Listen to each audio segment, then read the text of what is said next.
가스펠 프로젝트 스케치. 이번 주 우리가 읽을 본문 말씀은 누가복음 2장 40절에서 52절까지의 말씀입니다. 오늘 레슨에 들어가기 이전에 오늘 본문의 상황이 잘 묘사된 그림이 있어서 함께 나눕니다. 1506년 북유럽의 레오나르도 다빈치라고 불리는 독일 르네상스를 대표하는 화가 알브레이트 뒤러가 그린 학자들 사이의 그리스도라는 작품입니다. 이 작품은 정말 다양한 표정의 대비를 묘사한 대표적인 그림으로 누가복음 2장 43절에서 47절이 그 배경이 됩니다. 뒤로는 아주 드문 표현이지만 매우 효과적인 방법으로 뒤 배경에 아무것도 넣지 않고요, 인물의 개성에만 초점을 맞췄다고 합니다. 우리가 보면은 그림의 중앙에 12살의 소년 예수님이 있는데, 예수님 주변으로 각각 풍부한 표현을 보여주고 있는 6명의 율법 교사들이 그려져 있습니다. 예수님의 손이 그림의 한가운데 있어서 그 손 모양의 사람들의 시선을 모읍니다. 저도 제 눈이 가장 먼저 들어오는 인물이 바로 이 소년 예수님과 그 손가락의 모형이었어요. 예수님은 마치 자신이 율법교사인 것처럼 손가락을 하나하나 꼽으면서 온화한 모습으로 자신의 생각을 설명하는 듯합니다. 여러분은 이 그림을 볼 때 제 눈에 띄는 인물이 누구인가요? 저는 예수님 말고도 이마에 성경 구절을 붙인 율법교사가 나오죠. 근데 성경을 덮고 예수님에게 시선을 맞추고 있습니다. 그는 이마에 그 쉐마, 신명기 6장의 그 말씀들을 아마 적어 놓은 것일 것이고, 그것을 봐서는 율법대로 사는 사람이 이미 강조되고 있음을 우리가 보게 됩니다. 그리고 그의 맞은편에는 또 누가 있죠? 마치 제가 옛날에 즐겨봤었던 배추도사, 무도사 만화를 연상케 하는 수염이 긴 율법교사가 나옵니다. 근데 성경을 뒤적이면서 맞은편의 동료에게 성경을 확인시켜주는 듯해요. 하지만 그의 얼굴 표정과 눈빛에서는 불안과 우울함이 느껴지는 것 같습니다. 자, 여러분, 여기 나오는 율법교사들은 실제 인물이라기보다는 여러 자세, 하나님의 말씀을 대하는 여러 가지 자세를 상징적으로 표현한 것들입니다. 그들은 예수님의 말씀을 듣고 충격과 경악 또는 위기의식과 공포, 그리고 다른 한편으로는 감동과 놀라움을 표현하고 있는 것이죠. 우리가 순모임 때 순원들과 함께 이 그림을 보면서 다음과 같은 질문으로 시작을 해도 좋을 것 같습니다. 우리는 주님의 말씀 앞에서 어느 표정을 짓고 있나요? 주님의 말씀을 감동과 놀라움으로 듣습니까? 아니면 충격과 경악, 위기의식과 공포로 듣습니까? 여러분, 분명한 것은 주님의 말씀을 감동과 놀라움으로 듣는 사람이 참 적다는 안타까운 사실입니다. 자, 여러분, 우리가 함께 이제 본격적으로 오늘의 레슨으로 들어갈 텐데, 우리 정말로 큰 기대감을 가지고 하나님의 말씀에 같이 임했으면 좋겠습니다. 여러분, 예수님의 유년기에 관련된 기록은요, 사복음서 가운데 누가복음에만 기록이 되어 있음을 우리가 보게 됩니다. 이런 사실을 볼 때 저와 같이 의문이 드는 분이 분명히 있을 것 같아요. 아니, 왜 예수님이 어린 시절에서 청년 시절에 대한 기록이 없을까? 근데 여러분, 사실 우리가 복음의 핵심 메시지를 아는 데 있어서는 예수 그리스도의 탄생, 우리 죄를 대신해서 고난당하시고 죽으신 것, 그리고 부활하시고 승천하신 것만으로 충분합니다. 아마도 그래서 그런지 다른 복음서 기자들은 예수님의 어린 시절에 대해서 기록하지 않았는지도 모릅니다. 하지만 누가는 누가복음을 쓰기 위해서 예수 그리스도에 관한 모든 자료들을 자세히 살펴보고요, 많은 증인들을 인터뷰하기도 하고, 누가는 아마도 마리아에게서 예수님의 출생 때의 일, 그리고 예수님의 어린 시절과 소년 시절에 관해 들었을 것이에요. 그리고 이 모든 자료들을 정밀 분석하고 예수님에 관해 체계적으로 기록을 했습니다. 누가는 복음서를 쓰기 위한 자료 수집을 할 때 그가 얼마나 철두철미하게 연구했는지를 1장 1, 2, 3절에서 직접 언급하고 있음을 우리가 보게 돼요. 세 가지 중요한 단어들을 우리가 꼽아 본문으로 인해서 알 수 있는데, 그는 이 모든 사건들을 미루어 살폈다라고 표현을 했습니다.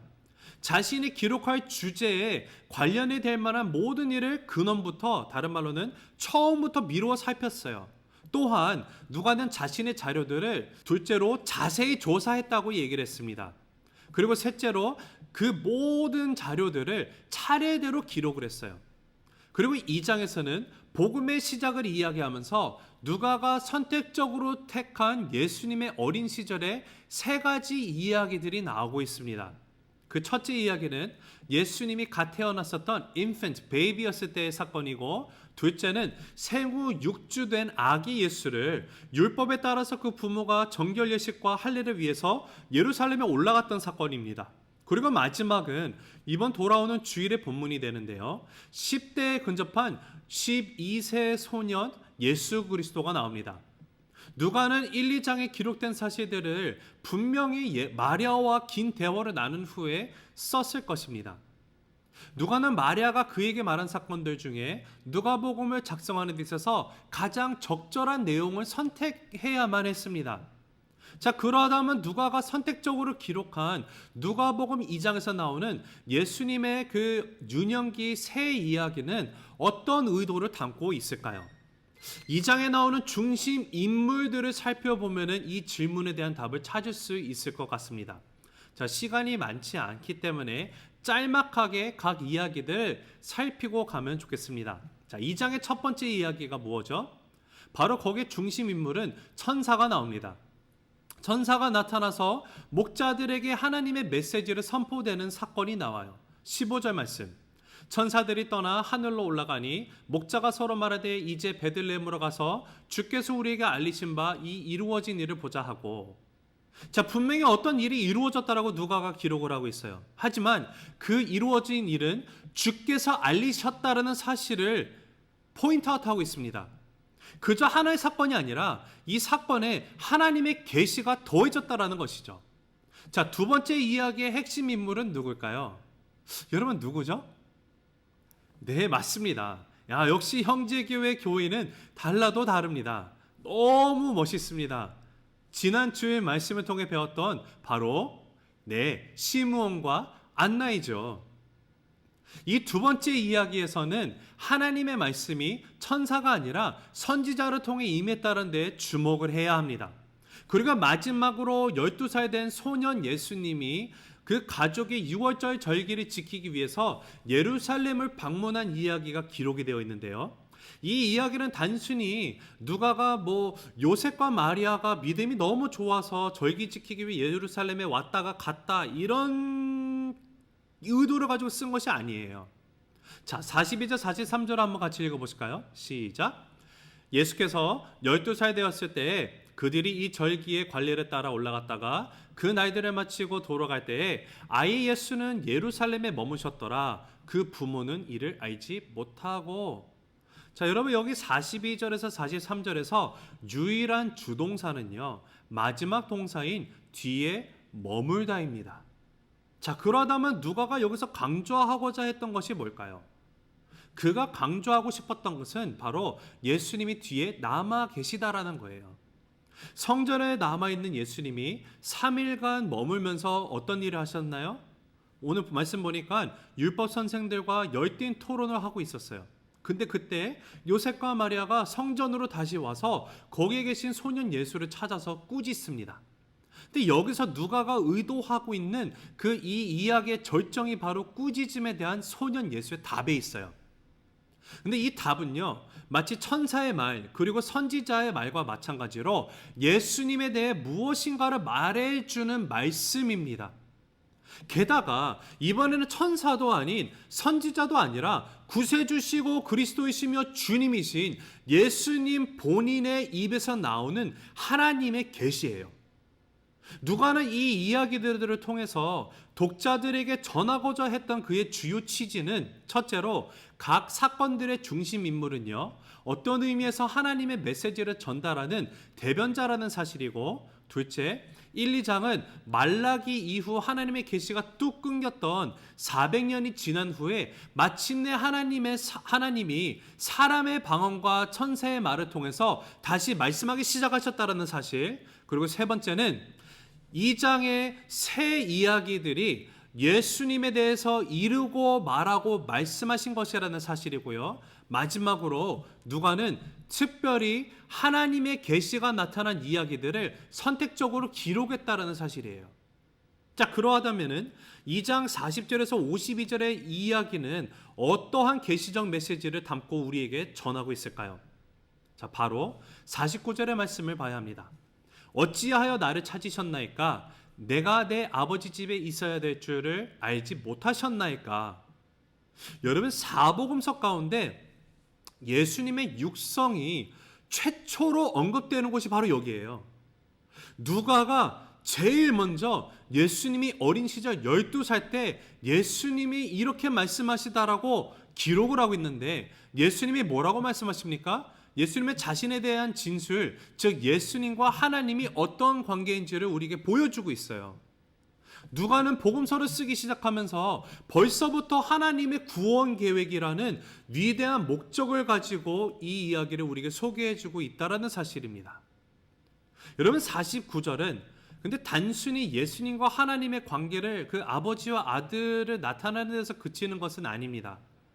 예수를 통해, 소년 예수를 통해서 저와 여러분 또한 하나님의 아들들이 되도록 하기 위해 세상에 오셨다라는 메시지가 암시되어 있어요. 그 이유로는요, 내 아버지 집에 있다란 말이 한글로 번역이 되어 있지만 원어에 나와 있는 그 뜻을 영어 그 번역본들이 다양하게 이 뜻을 가지고 번역을 했을 때, 여러 그 번역본들을 보면은요, MEV나 킹 제임스를 보면은 내 아버지의 일에 종사하고 있다라고 말을 하고 있어요. 아버지 집에 있다라는 것이 아버지의 일을 한다라는 것과 같은 의미를 가지고 있는 함축된 의미라는 사실이에요.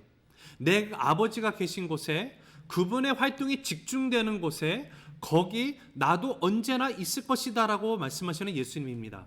이것은 마치 요한이 요한복음에서 기록해 놓은 예수님의 정말 위대한 말씀이죠. 나와 아버지는 하나이니라. 아들이 아버지께서 하시는 일을 보지 않고는 아무것도 스스로 할 수 없다.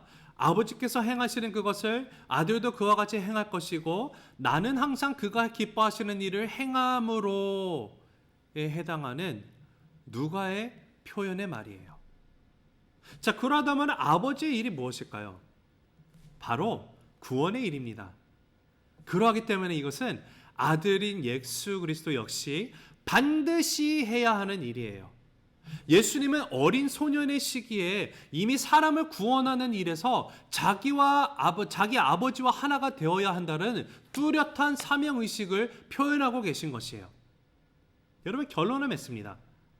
한 촌사람의 아이가 태어난 이야기는요, 그 사건을 둘러싼 여러 징조들이 없었다면 생생한 출생의 이야기이지만 별로 중요하지 않은 사건에 불과했을 것입니다.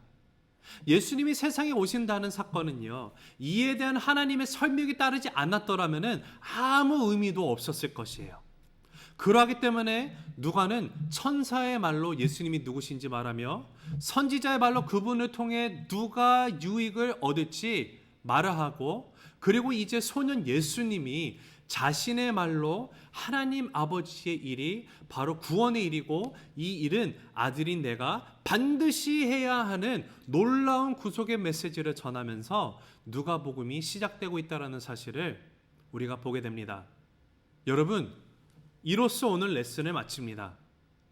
혹시 질문이나 궁금하신 점 있으신 분들은 언제든지 이메일을 통해서 저에게 문의해 주시면 정성껏 답을 해드리도록 하겠습니다.